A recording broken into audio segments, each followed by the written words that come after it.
Hi everyone, it's Tox from CritHappen.com. Thanks for watching and welcome back.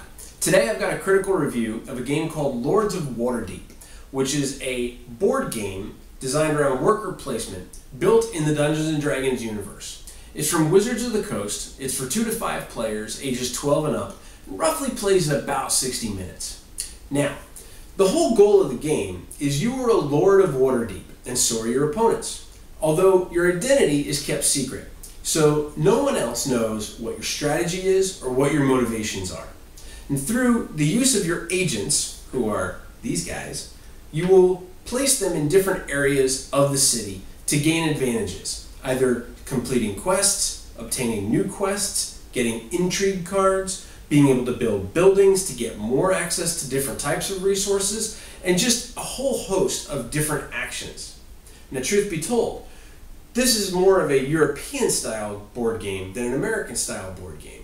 So does it do it justice? Does it take the worker placement idea and spin it on its head? Or does it not do it justice and they just slap Dungeons & Dragons on it and hope that we'd all go nuts and buy it? Well, let's find out. Come with me. Get your warriors, get your clerics, get your rogues, and get your wizards. And let's enter Waterdeep. In Lords of Waterdeep, you're going to start the game out by each player getting a set number of agents. These are wooden meeples that you'll use to place on different areas of the city to gain different advantages throughout the game. You're also going to start off with a score track around the outside of the track, and you'll have a little marker that will represent your character, and as you gain victory points, you'll move around the track. You'll also be given a lord. Now, each lord has a different strategy with them. For example, Mert the Moneylender says, at the end of the game, you score 4 victory points for each commerce quest and each piety quest you've completed. So what are quests? Well, after you get your lord, you will place your lord face down. So everyone does not know who everyone else is. You don't know what their motivations are, and you don't know what's driving them to complete different types of quests throughout the game. That's part of the fun of Lords of Waterdeep, is figuring out what the other person's strategy is, aside from just get as many points as you humanly can. So you'll notice up here there are quests. Now, this is Cliffwatch Inn, and you'll see that the entire city is, or the entire board is the city of Waterdeep. Now, starting at the top, you have Cliffwatch Inn, and at the beginning of the game, there's going to be 4 quests placed out. There's 2 different types of quests. There's ongoing quests, and then there are, well, I guess one-time quests, or I'm not really sure what you would call them.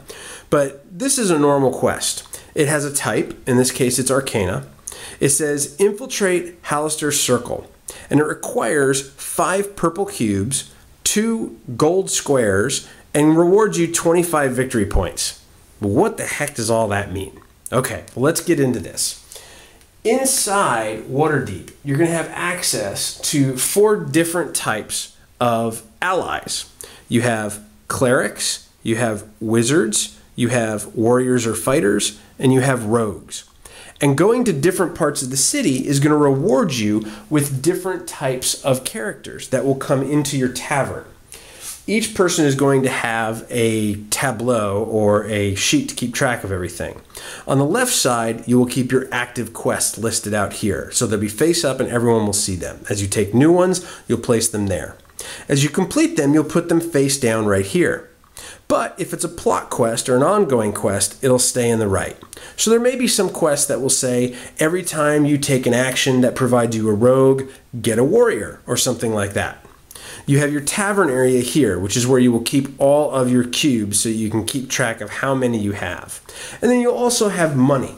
And in money, you have squares, which count as 1 gold, and you have these half moons that count as 5 gold. They're very artistic, they're really cool looking, and kind of honestly a little unique, which is kind of a nice thing. And on top of that, you have your agent pool at the top. Now, as I said, in different player games, you're going to have different quantities of agents. In a 2-player game, everyone starts off with 4 agents. A 3-player game, you'll start off with 3. And in a 4 and 5-player game, you'll start off with 2. Now, what do you use those agents for? Well, you'll notice that there are different spots all along the area of the game board, and they represent different portions of the city. For instance, there is Cliff Watch Inn, and there's 3 different places that you can put one of your agents to get rewards from them. You also have the Field of Triumph, where you will, if you put your agent, you will gain 2 warriors or 2 fighter cubes. You have the Grinning Lion Tavern, which will give you 2 rogues. You have the Plinth, which will give you 1 cleric. You have Blackstaff Tower, which will give you 1 wizard. You have Castle Waterdeep, which will give you the first player token, and it will give you an Intrigue card. We'll talk a little bit about that in a second. You have Aurora's Realm Shop, which will give you 4 gold. You have Waterdeep Harbor, which will allow you to play an Intrigue card. A little bit more on that in a second. And then you have the Builder's Hall, which at the beginning of the game, from this stack of buildings, you will take out 3 different buildings, place them on there, and those are the ones you can choose from to build when you enter the Builder's Hall.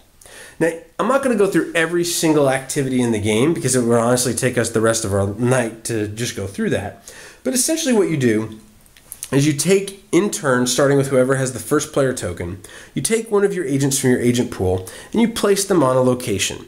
And you gain the rewards for that location. So in this case, I put my agent on the Grinning Lion Tavern and I would get 2 black cubes, 2 rogues, and I would put them into my tavern. Now, if I were to have a quest that required me to pay the cubes here and they were black, I could use those cubes immediately. But in this case, I wouldn't. If this was my quest, I would have to get 5 wizards. Wizards and clerics are harder to come by than fighters and rogues. So there's a little bit of a different resource curve based on the different types of characters you need to complete quests. And the nice thing about it is that because you have a multitude of different lords, you're going to have a multitude of different options when you replay the game in terms of what type of quests you're going to go after. But it doesn't always mean the type of quests. For instance, there's some, like Larissa, who will give you at the end of the game 6 extra victory points for each building you control. Well, what does that mean, building you control? Well, as we mentioned before, there is the Builder's Hall. And if you were to place one of your agents in the Builder's Hall, you get to choose from one of the face-up buildings. Now, normally there would be victory points on here. Like I said, I'm not going to get into every single detail of the game. But each round, victory points are placed onto here, and that stack can grow as it takes longer for that building to be built. But ownership comes with these little tokens. So let's say I were to choose to pay, maybe build the House of Wonders. It costs me 4 gold, and it says spend 2 gold to get a cleric or a wizard and another cleric or a wizard. And then in the corner here, you'll see it says owner 2 gold. So what does all that mean? Well, the first thing I would have to do is spend my 4 gold and build it. You see these different areas around the outside of the city that say building, and you'll notice that the buildings fit quite nicely in there. Well, then you would take one of your ownership tokens and you would put that right in this little slot to match up. Now what that means is I own that building. So if somebody else decides to place one of their agents there, they get the main reward, which would in this case allow them to spend 2 gold and get either 2 clerics, 2 wizards, or a cleric and a wizard. But because I own it and they place their agent there, I would also get 2 gold. This is a very keen part of the strategy throughout Lords of Waterdeep, because when you build a building, you want to be able to take advantage of both the rewards and the ownership. So if that was my opportunity to put, no one was on there and it was my turn and it was a building I owned, I could put my agent on there and I could get the reward and get the ownership reward. So there's a lot of strategy as to what building to build, what building will help you with your Lord strategy to complete your quests, and then what buildings do you want to build that other people will want to go to so that you can get the ownership rewards. There's a deep amount of strategy in that, which is really, really nice part of the game. Now, in addition to all that, there are intrigue cards. And intrigue cards, you will start the game with a certain amount, and you'll get them as you go through the game by going to Cliffwatch Inn or completing different quests. Now, essentially what the intrigue cards are different things like attacks or utilities and different things that will impact the game. So for example, this one says Graduation Day. Now, I can't just play an intrigue card from my hand. I actually have to place an agent in Waterdeep Harbor to be able to get the reward to play an intrigue card. So when I do that, I pick one from my hand. Let's say Graduation Day was from my hand. This says take 2 wizards from the supply, which is the general area, and place them in your tavern. Choose one opponent, and that opponent takes a wizard from the supply and places it in his or her tavern. So I get 2 and somebody else gets 1, which is really nice. But then there's things like this, which is ambush. An ambush says each opponent removes a fighter from his or her tavern and returns it to the supply. For each opponent that could not do so, take 1 fighter from the supply and place it in your tavern. So a little bit of messing around with other people's resources. There's some things like this, which say call in a favor. It says choose one of the following and to take from the supply. 4 gold, 2 fighters, 2 rogues, a wizard, or a cleric. So there's a lot of different things that are going to help you throughout the game. There's a lot of really fun creative intrigue cards as well, like allowing to place one of your free agents in a building in the Builder's Hall that hasn't yet been built, which is really, really cool. Now, there's options also to reset the quests by one of the actions you can take at Cliffwatch Inn. So if you need to get, let's say, I don't know, a commerce quest, and there's no commerce quests out there, you can put your guy right here and it says reset quests, then take a quest. So all 4 of these would be put into the discard pile, and we would flip out 4 new quests. And if I was on the hunt for a commerce quest, I'd be SOL. Sorry, that's the way it goes. But that's part of the fun about Lords of Waterdeep. Every game is different. From the strategy of what buildings you're going to build, to what quests you're going to complete, to how that matches up to your Lord strategy to get you through the game. Now, as the game progresses, you're going to get victory points and move your token around the outside of the board. It gets to 100, you wrap around, and then at the end of the game, you're going to tally up points from your Lord's bonus, additional coins you have left over, and things like that to get you to an ultimate victory point total. So, that's Lords of Waterdeep. Each game, you're going to have a set number of meeples or agents. You're going to place them out. At a certain point in the game, everyone's going to get an additional one. It's played over 8 rounds, and when you get to the 5th round, everyone is going to take an additional meeple. There's also additional meeples that are more generic, that completing quests will give you extra agents, which is really nice. There's some buildings that if you go to will give you these extra agents as well. But there's a lot of strategy involved to get you to the most victory points and be able to come out as the Lord of Waterdeep. Let's go ahead and pull back and we'll give you our final thoughts. So that is Lords of Waterdeep. But what do I think? Well, let's look at the criteria. The components are absolutely top-notch. The cards are some of the best cards that I have seen in a really long time. The meeples are really well done. They're really cool. The building cards, they're made of cardboard. Really stiff. They don't bend, which is really nice. Even the money which I was really worried about, so these half moons, I was really concerned that these were going to bend and get damaged over time. They don't bend very much, which is really cool. In terms of rule books, Tim Norris from the Indie 20 group, this is for you.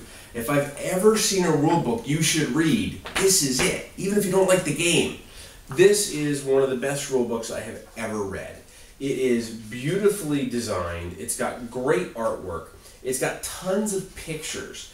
It's almost, I feel like I'm just in heaven when I read a book like this. Lots of examples and lots of easy explanations. They even go through in the back, we showed you some of the pictures in the beginning, they go through the back of what each of the main buildings do inside of Waterdeep, and then they actually go through each of the additional buildings and what they do as well. So it serves as a great reference point, which is really well designed rulebook.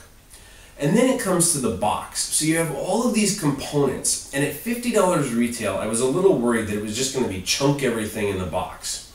The box is a little odd. It's good, but it's odd. When it's closed, you have this like little space, this yellow spot in here. The top and the bottom don't like meet fully. And it's designed like that. It's just a little odd to get used to at first. But inside the box is what's important. And inside the box is a great shell for keeping track of everything.